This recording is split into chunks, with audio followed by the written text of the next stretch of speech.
ಅಣ್ಣ ಶತ್ರುಘ್ನ, ಇದೇನಿದು?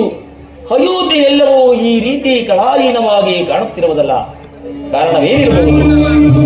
ಅಲ್ಲದೆ ಸದಾ ತಳಿರು ತೋರಣಗಳಿಂದಲೂ ನಾರಿ ಮುತ್ತೈದೆಯರ ಆಗಮನದಿಂದಲೂ ಚಿತ್ತಾರದ ರಂಗು ರಂಗಿನ ರಂಗೋಲಿಗಳಿಂದಲೂ ಕಂಗೊಳಿಸುತ್ತಿದ್ದ ಅಯೋಧ್ಯೆಯ ರಾಜಬೀದಿಗಳೆಲ್ಲವೂ ಈ ರೀತಿ ಕಳಾಹೀನವಾಗಿ ಕಾಣುತ್ತಿರುವುದಲ್ಲ, ಕಾರಣವೇನಿರಬಹುದು ಶತ್ರುಘ್ನ?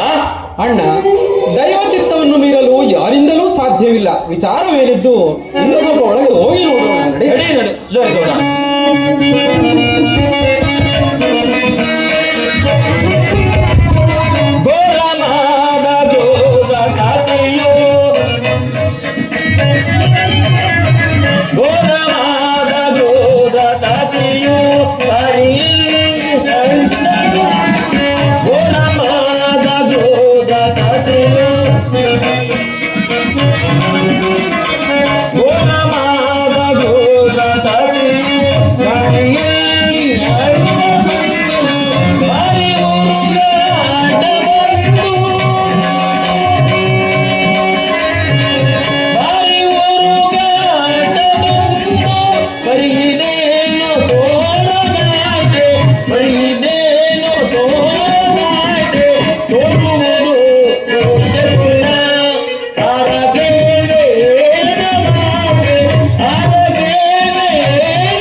ಶತ್ರುಘ್ನ, ಈ ಅಪಶಕುನವನ್ನೆಲ್ಲವನ್ನೂ ನೋಡುತ್ತಿದ್ದರೆ ನನಗೂ ಕೂಡ ಭಯವಾಗುತ್ತಿರುವುದು.